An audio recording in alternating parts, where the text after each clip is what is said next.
Good day, everyone. If you're watching this video, once again, I greatly appreciate the support. While we're waiting on engine parts for a 1992 Honda CR250, I thought I'd make a quick video about the plastics on the same bike. That said, let's dive headfirst into it and see if we can make it happen. Initially, we were going to buy new plastics for this bike, but now that we know the overall condition, that has changed to we're now going to strip the paint off the existing plastics. I already threw all the stripper on here. I used the citrus strip. It says right on the back, not for use on plastics. So I'm going to do the mic thing and go ahead and do that. What a moron. And we did. I don't know what the theme was here. Painting the air, ram, tunnel things, radiator shrouds, whatever, black. And I'm of the opinion, do not paint your plastics. It never works out. It ends up looking like that. You can see that the stripper is starting to work. I'm gonna let these sit overnight. Then I'll pressure wash them. I mean, look at that. That's layers or chunks of thick paint. I just don't get it. So yeah, that's our new plan. That's what we're doing for the plastics at this point. I believe you can recondition them. I'm going to research that, and maybe we'll try and clean them up and recondition them and see if we can get them looking a bit better. Sorry for the noise. What noise? It is raining like the Dickens out here. Fun fact, the phrase "like the Dickens" has nothing to do with Charles Dickens. There was an old phrase that they used to say, "like the Devilkins," and it was just easier to say "like the Dickens." So when you're saying "hurts like the Dickens," hurts like the Dickens, you're saying "hurts like the devil." So there's your fun, useless fact of the day.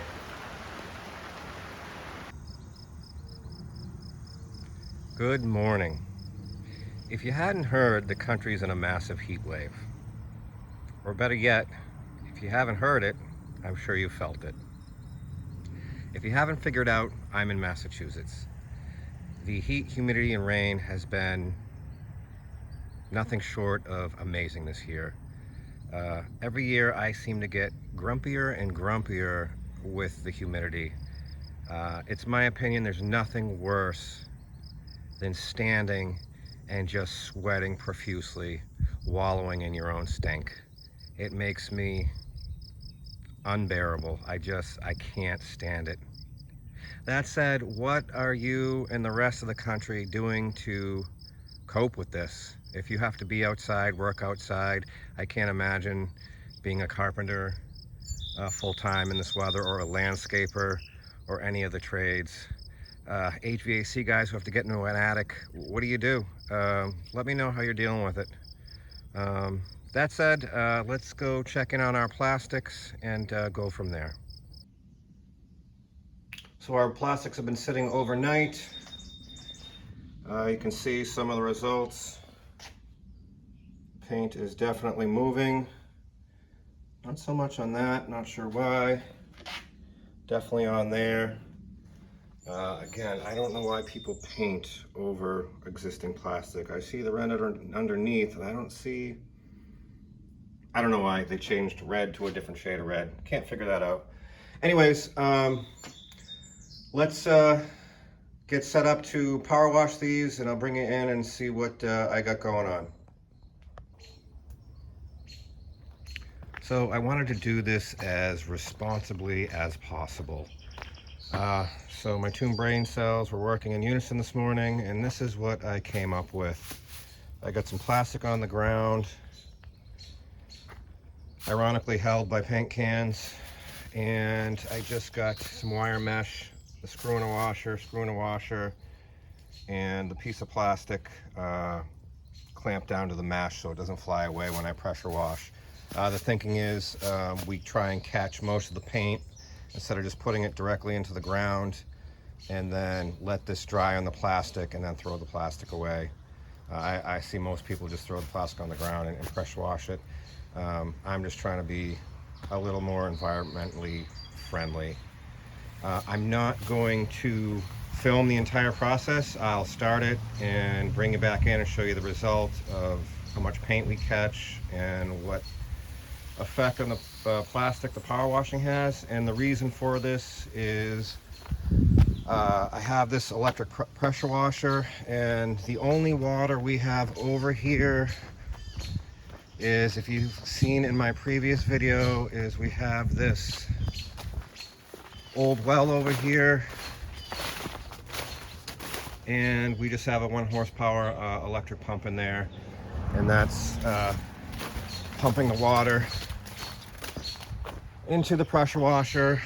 Our power source, our only power source, is over here, and the pump can just barely keep up with the electric pressure washer. I have a gas one, it cannot keep up with that at all, but I can get away with using the electric, but it is going to be a bit tedious, so I'm not going to record it. That's the first reason. Second reason is I would like to honestly listen to the radio while I do this, and you know the YouTube rules. So that said, I will get started and do this first piece and bring it back in, and we'll go over the results. So I just wanted to show you quick after starting this. There's actually 2 layers of paint on this plastic. I thought the dark red underneath was original, but no, there's actually 2 layers and then the original plastic underneath.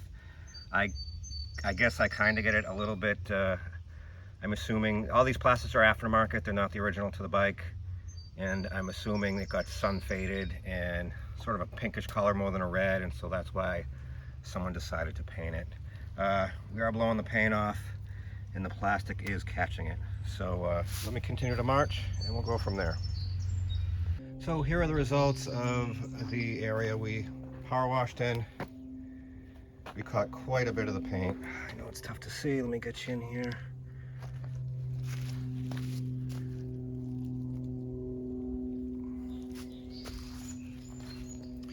As I said before, I'm no paint expert, but this stuff was thick and it was peeling off like a sticker. It's like someone used some latex house paint. The mesh caught a lot of it, which was great. Did I catch all of it? No. The weeds took, the grapevines took some abuse, but we caught quite a high percentage in my opinion, and I'll take it. I feel better about it. That said, let's go check out the plastics. So as I stated, the paint was super thick. There was at least 2 coats on most of everything. That said, we did not move all the paint. We're going to have to do a second round. That one got a lot of it. The tank's coming out pretty good. Some stubborn, really thick stuff on the top. Here's the front fender. You can see the original plastic. It actually started wearing the original coating off.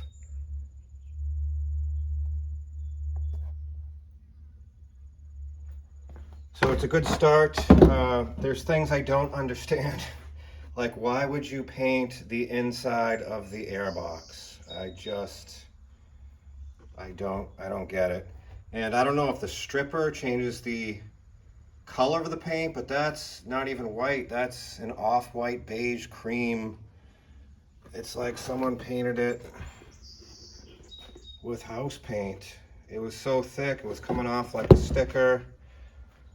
The paint that I didn't think moved at all off the radiator cooling fins, whatever you want to call them, that kind of flew right off. So I still need to do another coat on everything.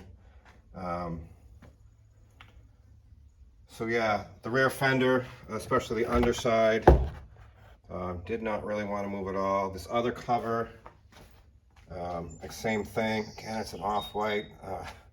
I don't understand why you would paint this at all, especially the white. I mean, you see the original rear fender. It's almost a pink at this point, and the original color is coming off. So do I understand a little bit why they did it? Yes. Do I agree with it? Absolutely not. It's just my opinion, but I don't think plastic should be painted. The front number plate was spared. There was no paint on it at all. I'm not sure why, but as you can see, it's very, very worn, sun beat, weathered, to where the plastics are actually degrading and kind of, you know, separating, delaminating, falling apart, whatever you want to call it. So we're going to do what we did on the frame. We're going to use the citrus strip, but we're going to use the spray as well. We're going to do another coat on those stubborn spots. And unfortunately, we're going to have to do round 2